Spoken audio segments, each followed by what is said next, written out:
Title: Keep Calm and Make It Accessible. Welcome to the Accessibility and AI series brought to you by Every Learner Everywhere and the Northwest Higher Education Accessibility Technology Group. It's a pleasure to have you with us today. My name is Norma Hollebeck, and I'm the Associate Director for Innovation and Programs with Every Learner Everywhere. Every learner is committed to creating inclusive and accessible materials. Our slides are designed with high contrast visuals, large text, and descriptive alt text for images. You can scan the QR code to view the slides on your phone if you prefer. If you need slides in an alternative format or additional accommodations, please let us know. We value your feedback and make our content accessible for everyone. Before I introduce our speakers for today, I'd like to take out just a few minutes to tell you a little bit about Every Learner Everywhere and the mission of our network. Every Learner Everywhere is a collaboration of higher education organizations with the expertise in evaluating, implementing, scaling, and measuring the efficacy of education technologies, curriculum, and course design strategies, teaching practices, and support services that personalize instruction for students in blended and online learning environments. Every Learner Everywhere is sponsored by the Gates Foundation, and here at Every Learner, our collaborative work to advance access to higher education centers on the transformation of post-secondary teaching and learning. We build capacity in colleges and universities to improve student outcomes with digital learning. Our mission is to partner with institutions to harness digital learning technology, driving innovation in higher education to improve outcomes for every learner. The Northwest Higher Education Accessibility Technology Group is a joint project of the Orbis Cascade Alliance and the Northwest Academic Computing Consortium to ensure that digital resources are equitably accessible to all users. Slide to speakers photos. And now to our speakers for today. Justy Eccles is the Course Development Manager and Accessibility Specialist with the Teaching and Learning Center for Oregon Health and Science University. And Tasha Biesinger, LMS Product Manager and Canvas Administrator for Oregon State University. Tasha's accessibility work is grounded in strong collaboration with accessibility experts from across campus, translating their shared expertise in practical guidance for employees at Oregon State University. Text: Today's speakers. Along the way, Tasha has quickly developed a solid working knowledge of accessibility principles and best practices. So I'm going to turn it over to Justy. Thank you. So I'd like to start with this reminder of the Department of Justice ruling as of April 2024 that state and local governments, including public universities, ensure that websites, apps, and digital content, including course content and materials, meet Web Content Accessibility Guidelines, or WCAG 2.1 Level AA accessibility standards. The deadline for that was, as of a couple of days ago, just a few days from now, April 24th, 2026. However, the current status is that as of Friday, I think it was just a couple of days ago, they've extended that deadline by a year. So the compliance date for state and local government entities with populations of over 50,000 is now April 26th, 2027. And for under 50,000, it's April 26, 2028. So that's good news. I don't know much more than that as it's so new. Other than that, we will just continue our efforts to be in compliance. Justy Ishil, slide. Federal regulations. So what are we doing at OHSU? I will start with some broad campus-wide efforts towards digital accessibility compliance, talk a little bit about our support for faculty, and then focus our actions and resources regarding PDFs before handing it over to Tasha and what they're doing at Oregon State University. So in response to the initial ruling in 2024, the Digital Access Committee, or DAC, was formed with representatives from various campus departments and missions. So at OHSU, we have 3 missions: clinical, research, and education. So DAC members met to discuss, and we still meet to discuss and create policies for accessibility compliance, ensure leadership accountability, and develop guidelines for training and education. So I'm sure a main topic of our next meeting is this extended deadline and the minor updates that we'll have to make to our policies and our roadmap. Meanwhile, a small team formed within the education mission initially to discuss PDFs and PDF remediation, but we expanded to become the digital accessibility for the education mission team.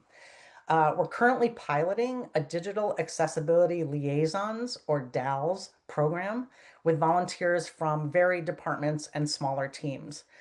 We meet regularly to provide training and support for auditing their team's accessibility needs and using available accessibility remediation tools. This includes training on built-in tools like Microsoft's Accessibility Checker in PowerPoint, Word, and even Excel, as well as making sure our DALs have access to Adobe Acrobat Pro and Equidocs for PDF check and remediation. Header, keep calm. Overwhelming. So the title of our session today is Keep Calm and Make It Accessible. As a member of OHSU's Teaching and Learning Center, who's always had accessibility specialist in my job title since I started 8 years ago, I've been supporting faculty in creating digitally accessible online course content. I wasn't exactly getting very much buy-in though, right? Especially because course content was a password protected exception and therefore it wasn't required except for accommodations. I was also presenting a lot of web content accessibility guidelines or WCAG language at first and trying to explain alt text, which was all very overwhelming to our faculty. Remember too that just a few years ago, providing captions and transcripts was a third-party process, which was very time-consuming and expensive. So over the years, I've developed much more faculty-friendly approaches to accessibility, and the technology has really, really helped by becoming easier. So computer-generated transcripts, for example, right? And the recent updates to the built-in tool for checking accessibility and remediating accessibility in PowerPoint and Word. I was recently training on that, and one faculty member almost said that it was fun, right? So that was a really big step forward for us. I now ask faculty to be a chill cat. So they remember the accessibility basics of captions and transcripts, headings, images needing alt text, Giusti Ichelis. links, lists, color, and tables. So we also use friendly and memorable graphics like our Captain Captions superhero when we were making a big push for captions and transcripts, and our superhero accessibility ally. So currently OHSU is switching our LMS from Sakai to Brightspace, mostly for accessibility reasons, right? So Sakai just wasn't compatible with accessibility tools. But this is an excellent opportunity to integrate accessibility training into our training on Brightspace so that it's a part of the process and not an external extra thing that needs to be done, although it sort of is. While this is a really distinct opportunity to integrate accessibility training, I strongly recommend integrating accessibility training wherever possible, right? So presentations, good slide design, universal design for learning, and quality matters, for example. Make content accessible. Listing reduce, rebuild, remediate, checkers. So throughout our work, we noticed that faculty, digital accessibility liaisons, and any other content creators seem to always immediately go to remediation. And there were a lot of concerns about that because it's time consuming, it's difficult, and often costly, especially, of course, regarding PDFs. So we emphasize steps to take before getting to remediation with this: reduce, rebuild, remediate. Reduce means asking if you really need documents, especially PDFs, or if you can enter that content directly into your web or course page. You can also reduce by archiving outdated materials or using the ROT method of reducing redundant, obsolete, or transitory or trivial materials. After reducing, you can rebuild, right? It's much easier to create content accessibly than to remediate. So we provide resources on accessibility basics as well as a digital accessibility checklist. And then finally remediate, right? There are times when you do need the content to be a PDF, and our faculty do, or another document. And so this is definitely possible, though PDF remediation is still difficult and time consuming, even with the remediation tools like Adobe Acrobat Pro and Equidocs. So we always remind people of the tools to check and remediate, such as Wave for web pages, built-in and integrated tools for Word, PowerPoint, and the LMS, and again, Adobe Pro and Equidocs for PDFs. So we also use Census Access, which is good because it's sort of a direct program where people can upload documents and then get the transferred document directly to their own email, so you don't have to go through other people. But it seems that it's more for transferring already accessible documents to alternate formats. So you can upload an accessible PDF and get an audio file returned to you from that. Accessibility and PDFS info sheet. Created F. Finally, we have specific information for and specific information sheets for the accessibility of PDFs.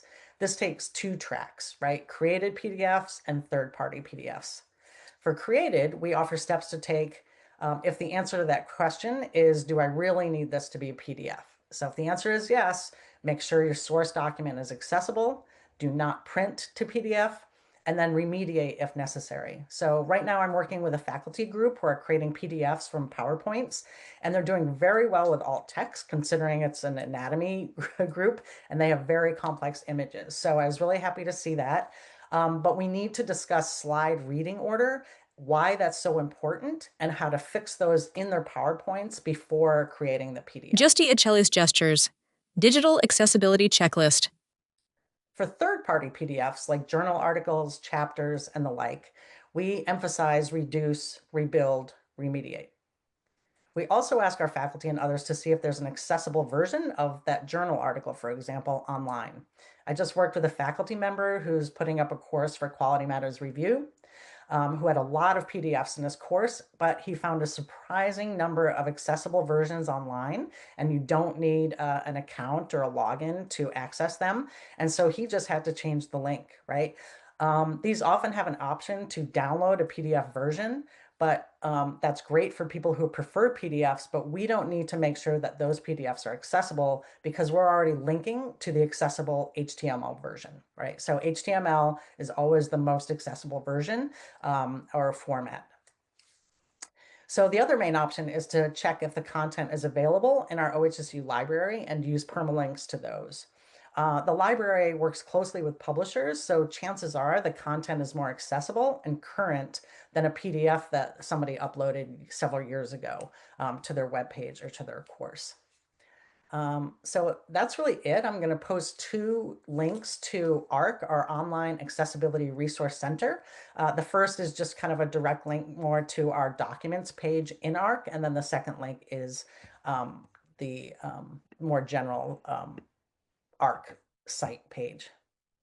And so if you have any questions before we moving on to Tasha. Slide, accessibility, and PDFs info sheet. New speaker. Justy, there was a question, which I think is a great one from Norma. Why is it important to reduce the use of PDFs? Is there something fundamentally inaccessible about PDFs? Which I think is a great question. Do you want to answer Why that? is it important to reduce the number of PDFs? The use of PDFs. And is there something fundamentally inaccessible about PDFs? So PDFs used to be this magical document, right? It was like if, a long time ago, if you sent a Word from a Word file from a Mac to a PC, they couldn't open them. And so PDFs were this universal file type, and they were really meant for printing, right? And so they weren't really ever developed to be a digital materials. The problem with PDFs is often that it's a very complex tagging structure, and again, they're hard to remediate because first of all, you have to pay to even have the check accessibility tool. So a lot of people don't even have the paid version, Adobe Acrobat Pro, to even check the PDFs for accessibility. People like them because they are kind of universal, transferable. They're less easy to edit, so people like that. There's that's kind of like that it is what it is when they're delivering that PDF to people. Text, reduce, rebuild, remediate. And yeah, it's just a format that people like. It's kind of like easy to use. However, now that accessibility is a requirement, it's again several difficulties, right? So even if you have the paid version, Adobe Pro, you're really working with tag structure, you're working with reading order, heading styles, and it can be very, very complex. And so I've gotten better at it. I have to remediate a lot of PDFs that people are using for Quality Matters review. But if there's ever a problem with the table and the table wasn't formatted correctly in the source document, I need to go to Equidocs because it's really extremely difficult to remediate and fix an inaccessible table in a PDF, right? And so in Equidocs, it's a lot easier to fix those tables. So I actually, and most of us use both Adobe Pro and Equidocs. But again, that might give you an indication of how difficult it really is to remediate a PDF. A couple other reasons, like this faculty group that I'm working with now, they like PDFs because the students actually annotate on the document in a way that it's much more difficult to do, I guess, on a Word file or a PowerPoint. And so, so a few different reasons why people like them, in addition to a lot of the third-party reading materials are PDF format, right? So publishers are creating the PDFs. As well. And so, so they are difficult. And so we're really trying to get a lot of accessibility is helping faculty and other people really consider the materials that they're uploading and that they're putting out there, right? And so the idea of reducing the number of PDFs is just that. Like chances are they're inaccessible, they are hard to remediate, even though it is possible. But just make people a little bit more considerate of the content that they're uploading. I hope that answers the question a little bit. Text, Oregon State University. Thank you, Justy, for answering that. And thank you, everybody. I am Tasha Biesinger from Oregon State University, and it is a pleasure and an honor for me to represent the work of OSU colleagues from across the university who have really guided the collaborative effort that is required for our institutional accessibility work to succeed, especially around shifting the culture around accessibility. These include colleagues from the following teams and units: the UIT Academic Technologies Group, primarily responsible for the learning management system, which for us is Canvas; the OSU Libraries Department, which specializes and has expertise on publisher articles and historical documents; our OSU Extension Group, which creates engagement programs and content for our larger community in the state and beyond; our UIT Digital Experience folks, which support the institutional website contents, which is specifically in Drupal; OSU eCampus, which is our dedicated online education unit; and I can't believe that I forgot to add them to this slide, our colleagues from the Equal Opportunity and Access team, which their whole office is responsible for overseeing compliance. So they obviously have been involved, and I'm very embarrassed that I did not include them on this slide. So some of the key outcomes from this collaborative effort were creating specific digital accessibility documentation for institutionally supported systems and software, i.e. helping faculty know and employees know how to use the software and the systems better to make accessible content. We also organized and delivered college and departmental accessibility trainings and workshops so that we could focus on specific questions coming out from those units. We organized and host weekly accessibility office hours, which is especially popular. People can come, bring their specific questions, and get help right in the moment. And then we also created and facilitate an institutional digital accessibility community in our Microsoft Teams environment where people can post questions and get responses that's more asynchronous. But it has flourished, and we have lots of contributors from across the institution. We hope to see that continue to grow as people learn and flex their accessibility muscles. And then for PDF specifically, we've created a PDF decision tree and a complex documents workflow to help folks consider options and paths forward for creating accessible content. So as messaging around digital accessibility requirements started to be shared by institutional leadership with their units, one of the most regular concerns around how are we supposed to do this came in the form of handwritten content, and specifically handwritten math content that was then scanned and converted into a PDF document. So even before sharing details of our PDF decision tree and complex documents workflow, I'd like to share some functional results of fixing, and that fixing is in quotes, a PDF containing handwritten math content. So our example started as a PDF containing 6 pages of handwritten math lecture notes. And on the screen is a small segment of the first page of that document and shows a handful of formula manipulation steps for polar coordinate math. So if you're a mathematician, that means something to you.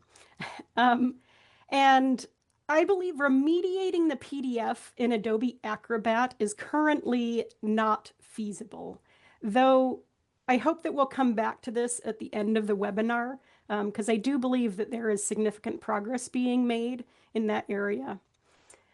But this is our starting document, and we did some work and some testing, and we found that converting this content to a Canvas page took about 2 hours.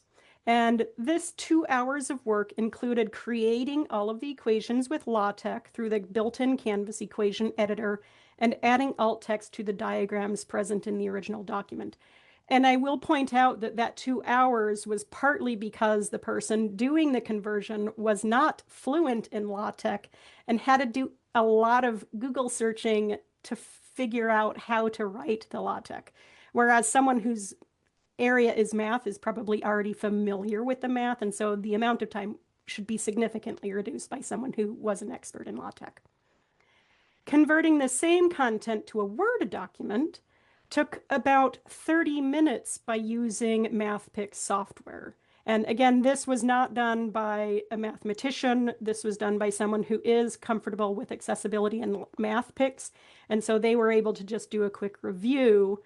But essentially, someone who is not the subject matter expert was able to convert this into a Word document in 30 minutes with some extra help from the software.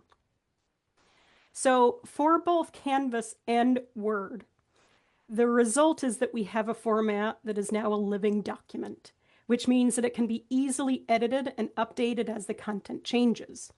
Additionally, the content is clearer and less ambiguous for all users. There were several instances in this PDF where the instructor's handwriting was not clear in the original document. Is that a U or is it a V? Tasha Biesinger from Oregon State. In the vector diagrams. And in summary, the time spent replacing this PDF with other accessible formats was well worth it. And there are tools that can help speed up the process. And importantly, it does not prevent the instructor from still working through the problems in class by hand as they want. It does result in a very nice, clean, accessible format to share with the students after the lecture that everyone can take advantage of. So based on this summary, this leads us really nicely into the OSU PDF decision tree that we created to help guide faculty with what to do about their existing content, and hopefully by extension should help them consider better options for any new content they create.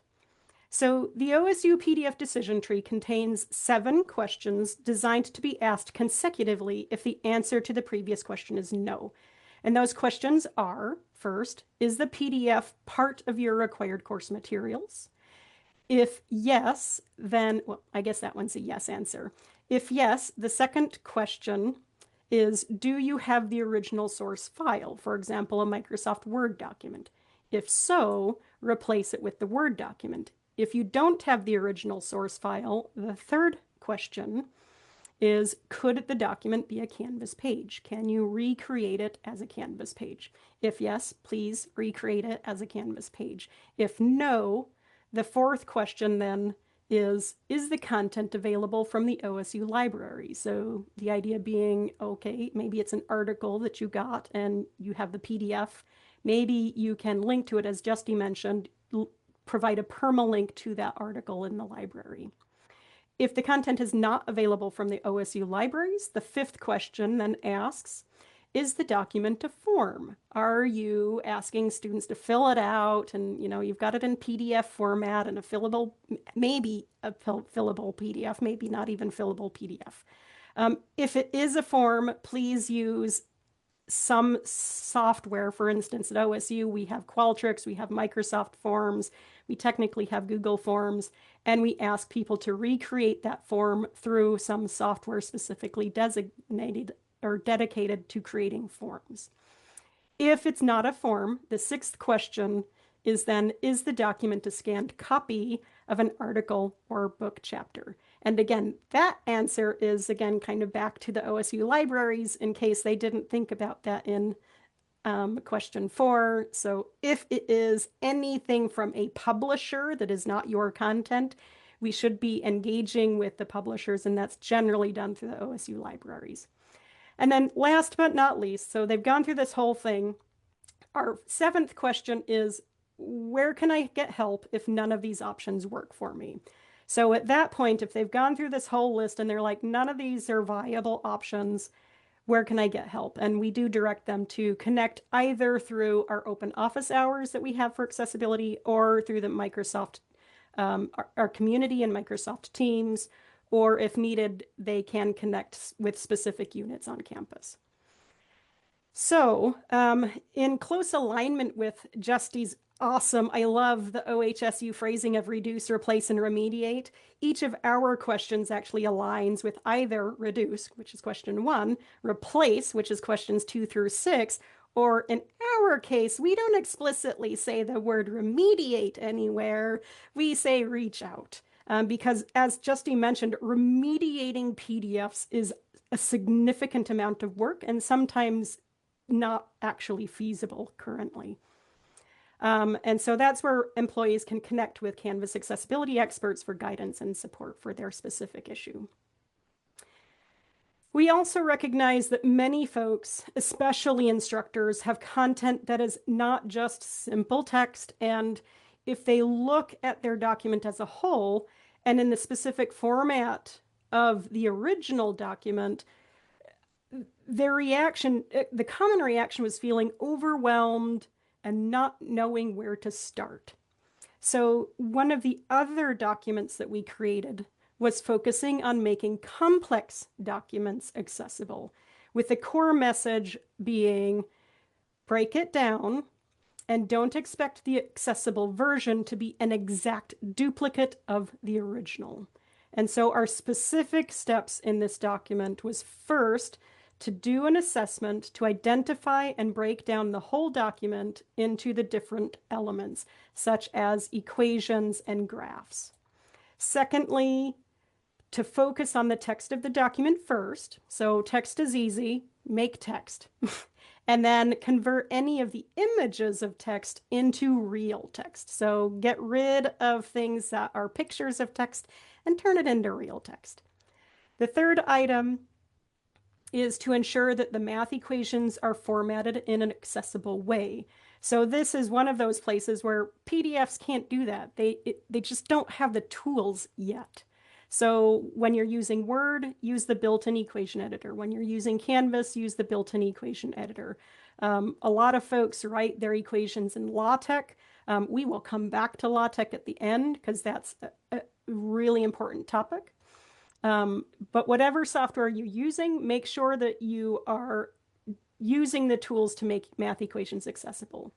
The fourth item, always provide alt text or either long descriptions or the original source data. So if you've got an image, provide alt text.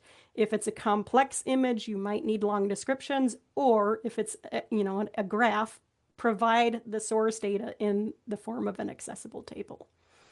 And then the fifth item, split multi-part images into smaller pieces and address each image by adding alternative text or making it decorative, or in the example that I'll share in just a minute, providing long descriptions with each of the smaller components. So this does bring us to an example. And in this case, the example that was provided by a faculty is they teach Text, kidney function D, shows fluid paths. Anatomy and physiology. I forgot for a second. A and P. Text, kidney function. So in this slide, there is an image of a completed diagram of a kidney nephron where during the lecture, the instructor starts with an empty sketch of the various channels and structures of the nephron, but nothing is labeled. It's just black squiggly lines. And then during the lecture, she draws, for instance, the flow of the blood from the artery through the nephron and various molecules like water and the salt ions moving in and out of the urine production stream. And she does all of this as she's verbally describing the process to the class. And historically, she's then just provided the completed diagram, which is shown on the screen and is very complex, as a scanned image in PDF format. So thinking through her normal workflow, she was able to provide the lecture recording because she was so descriptive in her verbal description during class that the lecture recording had a built-in audio description of everything that she was doing. So Norma, do you mind advancing a couple clicks? So for this particular instructor, she could just provide the lecture recording instead of the inaccessible PDF. I'm a PowerPoint person, so another alternative option would be to use PowerPoint, but not in a way to give a presentation. So I've got the word presentation in kind of quotes here, where each slide of the PowerPoint file contains a new layer of the diagram. And on each of those slides, the slide notes provide the long description of the layer on that slide. So in the image that just got put up, one of the slides shows the blood flow, which starts from the renal artery, transits through the nephron, and then out through the renal vein. So the slide has this image, but then in the notes, it has the details of what the blood is doing, where it's going, the components of the nephron that the blood is flowing through. And then the next slide, which is a teeny tiny box over on the left of that image, showed the next layer of, for instance, the urine flow. And then the third option in this particular case, especially if you have a textbook for the course, probably that textbook has all of that detailed information in the textbook. And so the third option is, rather than providing the hand-drawn picture, Can you reference go back one slide? I'm sorry. Oh, yeah. I think, yeah, there you go. Slide with diagram. Yeah. So in the image, in the image of PowerPoint on the left panel, PowerPoint has the different slides that you can jump to. And so in this image, there's about 4 slides that are visible. The first slide is empty. The second slide has the blood flow. The third slide has the urine flow. The fifth slide has the water flow. And then subsequent slides add in like the salt elements, sodium, potassium flowing in and out. So the PowerPoint is not used to give the lecture. The PowerPoint is after the fact lecture that shows each of the components. And then the very last slide in this particular deck is a combination of all of those various layers. So the really complex PDF that the instructor originally had been sharing. So a lecture recording, a PowerPoint quote unquote presentation, or just telling students, hey, this is what we talked about in class. Please go and read or review textbook pages, 230 through 240 for details. So there were several options of replacing the inaccessible PDF, which I don't see any viable way of making that particular PDF accessible. But there are several options for alternatives, they all have their pros and cons, and people are going to have preferences. I hate seeing myself and hearing myself in recordings, so I would not choose lecture recording, but I love PowerPoint. So faculty can choose the options that fits them best, and hopefully also what fits the students best.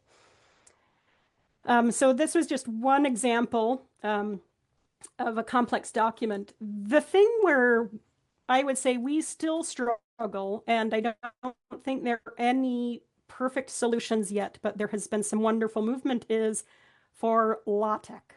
So a lot of our math and computational faculty, so math, physics, engineering, a lot of these faculty write their entire document in LaTeX, which is a text file format. And over the years, Links, logo. there has been some movement on how can we make make the LaTeX file that convert this text file into an accessible output file. And so on this particular slide, I've got three options that came from various years. The first flow is taking the text document. All three of them start with the text document or the LaTeX. And the first bullet point here goes through using a tool or a plugin to LaTeX called TechSoup and Image Magic as the first step. And then in the second step, you used another batch of tools called Softcover or Polytechnics, and then Trellix, and that will spit out an HTML that's accessible. But gosh, you really have to know the ins and outs of these various steps. The second line is using text, starting with text and using some packages in, for instance, Overleaf called Tag PDF or Lua LaTeX to convert to a PDF, more or less accessible PDF, questionable, or using a combination of text for HT, Pandoc, or LaTeX XML to convert it into HTML. And then the third item is the shortest of all so far, and that's taking the LaTeX document using LaTeX XML and converting it to HTML directly. And for all of these examples, it's not perfect. There are gaps. And so Tasha Brieger. is that really helpful? I don't know. I am not an expert in LaTeX, so I've just been following these conversations. For all three of these workflows, we've got some reference links if you want to go and take a look at it. For folks that are familiar with LaTeX, they'll make a whole lot more sense to you. For us specifically, we really want our faculty to be able to put that thing into Canvas because that's where the students live for us. So that generally means we need an HTML output. And in general, HTML is just better because it's easier to manipulate and update as needed. I have been following conversations on this, and I am excited to see the movement in this community. There are a lot of smart people looking at this, and this is where we're going to come back to PDF. I feel like Adobe, the company, doesn't really want to be the bad word in the accessibility community. All of us are like, get rid of your PDFs, quit using PDFs. I'm pretty sure Adobe is probably Tasha uses her hands to gesture.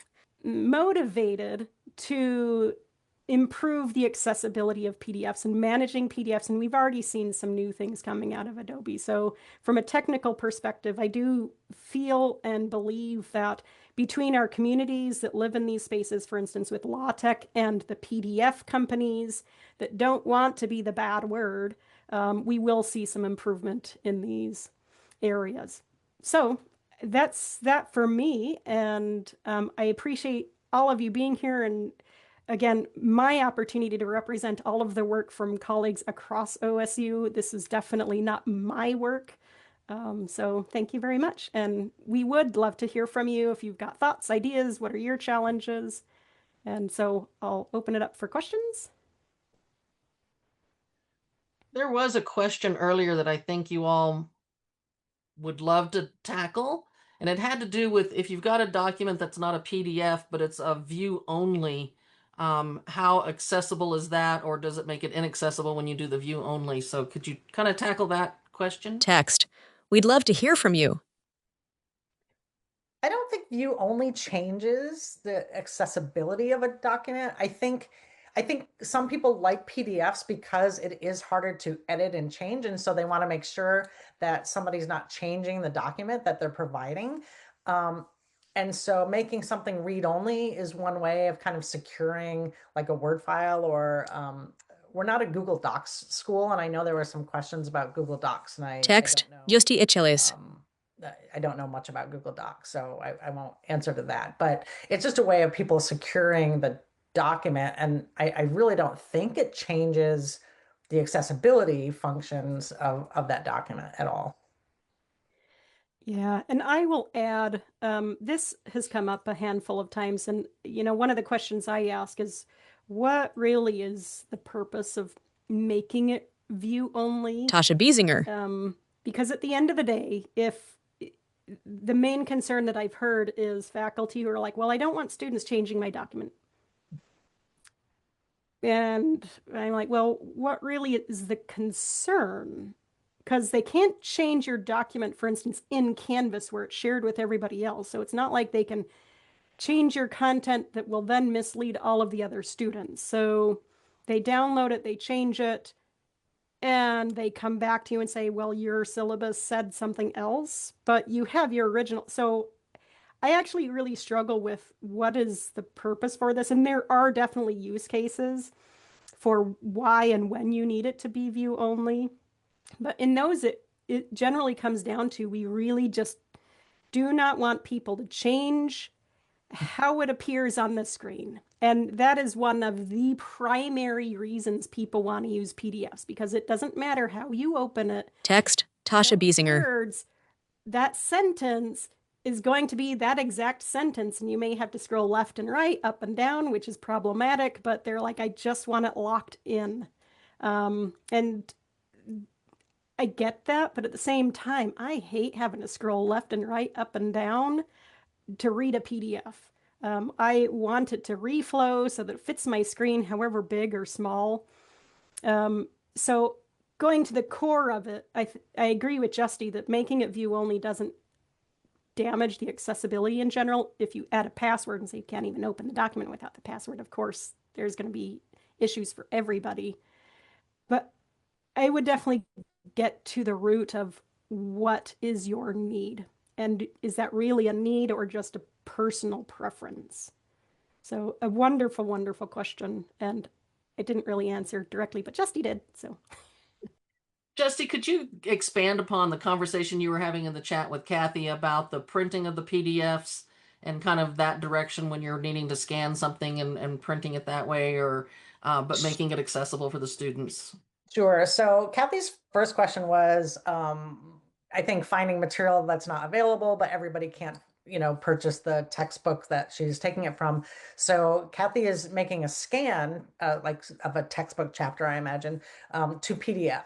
So my first question is, if you're printing it and handing it out, that's great. But if it's a digital material, a scan is the first thing that you need to ask yourself questions about. And because a scan it will come through as an image, right? So all of that text is not really readable. It's just one image, right? And you can easily test if a PDF is scanned by doing a word search of a word that is in the document and it's not coming up with anything. It's not finding it. And that's because it's not searchable text. So the first thing you need to do, if you really do need a scan of material, work with your library. They're the best people to work with, and they can make sure that you're creating the scan using what's called OCR, which is optimal character recognition, I think. And it's making sure that that scan comes through as readable text in the resulting PDF. So that's the first step. The second step is, again, will that even an OCR, a scanned PDF, come through as an accessible PDF? Probably not. And so you would need kind of one of these paid tools, right? Adobe Pro or Equidocs, even to check to make sure that it's accessible. So again, I would say just working with your library is your best bet, right? First of all, maybe that content is available through the library, right? But again, if you have to use a scan, I would work with your library to try to make sure that that scan is accessible. There was also a question, and we might have to have Matt expand upon this question in the chat for us, but what is your overall thoughts about using whiteboards as it relates to accessibility? And I'm not sure if that means the old-fashioned whiteboards on the wall or if it means like whiteboards within Zoom or any other software. Text, Tasha Biesinger. yeah, I don't mind stepping in here. So when I think about the whiteboards, I think about it in terms of a live lecture rather than digital materials that you share after the fact. And so in that case, Shared thoughts, ideas. you would want to focus on what are you verbally saying and describing. So going back to our, integrative biology faculty who, as she drew out the diagram of the nephron, she described what she was doing, and not just, I'm drawing an arrow, but literally the blood flows from the renal artery into the glomerulus of the nephron. And I never get glomerulus right. And so as you're using these whiteboards, yes, you can use them, but be descriptive in what you're saying. So, for instance, with math, don't just say, now you can multiply both sides by 3. I mean, you can if that's the actual step that you're doing, but you've described what the equation is and been very careful to say, absolute value of quantity x plus 2 divided by 4. Well, I didn't do that well because is it x plus 2 divided by 4 or 2 divided by? But you need to be clear in your verbal descriptions. But at the same time, for students who need Text, Tasha Biesinger. disability accommodations in the classroom, your disability offices are not going anywhere. They are still needed, and the accommodations for students are still going to be required. So as faculty, as educators, we need to do a better job of describing what we're doing. It will help all of our students. But students that need accommodations, the disability offices will still be there to provide those accommodations. So for live lectures, when I think about those whiteboards, those are the things that come to mind for me. What about and just using, I think you said lucid, when you're in that kind of a situation? Text, acti HLS, justi HLS MA. Yeah, so I've read the documentation of Lucid. So Lucid, the tool, supposedly is accessible. So the buttons and the clicks that Lucid is in control of supposedly is accessible, but the content that you create, just like with Word and Canvas, you are still responsible for making sure that that stuff is accessible. And I haven't looked specifically into Lucid, like how easy is it to add alt text to this arrow or that diagram. But at the end of the day, whatever tool you're using, you'll want to make sure that you look into what are the accessibility pieces, what are the things that are going to be challenges. And, I don't have accessibility like degrees. I go to webinars like this and I've learned so much from colleagues. I would do what I can to find out lucid stuff, but at the end of the day, I would go to colleagues like Justy and the real accessibility experts and ask for help from them. Like, what really do I need to look into this to make sure that what I'm making is accessible? So wonderful, wonderful questions. I think there are ways to do it. We just need to learn the tools that we're using. And Justy, did you have comments? I don't know about Lucid at all. That seems like a live Biesinger's PhD. live captioning thing or something. But I will say, I just want to reiterate what Tasha said is when if you're lecturing and or if you're recording yourself, your verbal description is the alternative accessible format, or can be, if you make sure that you're really describing the information in an image, or if you're kind of drawing as you go along and narrating that. Be very detailed and specific about the information as you go along, and that is now your alternative format. And so you can still provide like a PDF of the PowerPoint, and I mean, I wouldn't really upload that because it'll be flagged usually with accessibility tools as inaccessible, but you can provide a recording of yourself narrating the slides, and that is your accessible version. And so audio is a great alternative accessible version. Tasha smiles. That you can use instead of like a PDF or something like that. There's a question here: if I convert PDF to Google Doc, is this method still inaccessible to students? I don't know how you can check. Can you check a Google Doc for accessibility? Again, we're not a Google Doc school. So I don't know. I mean, does anybody know? So like if you convert to like from PDF to Word, then you can use Word's accessibility tool. and check that document for accessibility, right? And so if it was missing alt text in the PDF, you'll know that in Word, and you can add the alt text Justy in Echelis. the Word document. So again, I don't know about Google Docs. I will say that no matter which tool you're using, especially for Word, PowerPoint, maybe Google Docs, Justy Echelis. is a manual check is very important, right? So don't rely 100% on the technology because it might miss some things, right? And so it's just always good to sort of know what the accessibility tool is checking, like you know enough about accessibility to also use kind of a manual check for your document. So according to some of our Google Doc users, it does have an accessibility checker, and others are saying that there is an extension called Grackle that you can add. I was thinking of a bird when they said Grackle, but okay, it's an accessibility extension that you can add to your Google. Text. Justy Echelis, M.A. We do have another question about there's some virtual classes for employees. So I'm assuming this is professional development that a school offers to their faculty and staff. And they have them in PowerPoints, and then they make them into fillable PDFs. And they do it because there's reflection questions and activities in the interactive PDF that allows the learners to take their work with them digitally, and wanting to know if anyone has any recommendations for another software that can create more accessible, interactive participant guides. The slide shows challenges. Woman gestures. PDF forms are difficult, right? You have to tag each kind of like entry, and you have to really be really descriptive about each and every element. I don't work with forms that often. I know staff do. I work mostly with faculty, and so I don't run across it that much. We sometimes recommend can use like Microsoft Forms or Qualtrics. Profile photos of Justy and Tasha. Justy is on the left.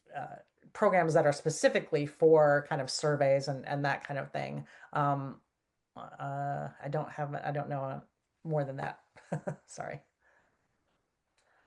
Yeah, this particular question, I feel like it would need to see it and know the limitations of the software where you're delivering it. So, because my first thought is separate them. Have your content be your content in PowerPoint, and then have your interactive elements as a separate piece.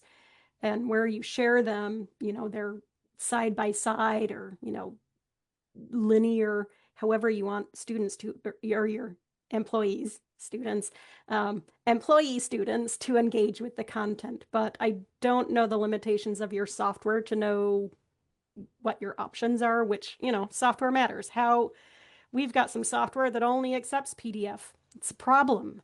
So that's where we do need to engage with vendors, and our contracts with vendors should have something about accessibility. And we all, as a community of institutions, need to push back on vendors and let them know that accessibility matters. And we need them to create accessible software. At the end of the day, we can only do so much with the tools that we have. Time, bottom right. I am all for pushing back on the vendors. I understand that because early on when like courseware was coming out and there were some accessibility issues with some of the courseware and digital textbooks and stuff, it did take, the faculty and the accessibility teams on campuses to push back on the vendors saying, hey, you're making us do this extra work because you're not making your digital textbook accessible, your courseware is not accessible. So I am all for advocating to push back on the vendors, get their R&D teams to getting to work on it. So I want to go back to this question from Kathy. If I were to print a book or a chapter or a couple of pages. Text. Justy Echelis. I think you're saying not print, but you're creating a PDF, right? And you're still entering it as a PDF link. So it's in Canvas, but then print it. So can a student print it and then that's accessible to them? So first of all, you can't really require students to print something to make it accessible to them because not all students have access to a printer, right? And so accessibility is really about equal access, right? An equivalent experience. And so you can't require students to print something in order to make that accessible to them because they might not even be able to print it. I mean, if you're printing handouts, a PDF is perfectly fine, right? Like if you're, that's perfectly fine, right? A handout. We're talking about offering digital content, right? So even if you hand it out, but you're uploading that PDF to your course, that PDF is still a digital file that needs to be accessible, right? Because you're providing that. Slide concepts. And so yes, it still needs to be accessible. There's things like, Photos of Justy and we would Tasha. do, like different tools allow students to say, hey, turn this PDF into an audio file, right? Now, that's fine, but your PDF has to be accessible in order for that audio file to be read in the correct reading order, for example, right? And so, again, it has to have the proper tags, all this kind of stuff. So the documents that you're providing need to be accessible. Name banner Justy Echelis. Yeah. So there were questions about interactive. Is there any other way that you all can think of? I know that on some of our professional development, we do use Google Docs or Google Sheets because they are more shareable between learners. If we are working with a bunch of faculty or something like that, theoretically, then they can download it or make a copy or whatever if they need to take it with them outside of the professional development. Are there any other interactive? I mean, Padlet has some accessibility challenges to it and things like that if you're trying to do that interactive group collaboration, because you can change those to PDFs, but then you've got that PDF challenge. Are there any other things you all can think of that can help with that interactivity? We always talk about active learning, so.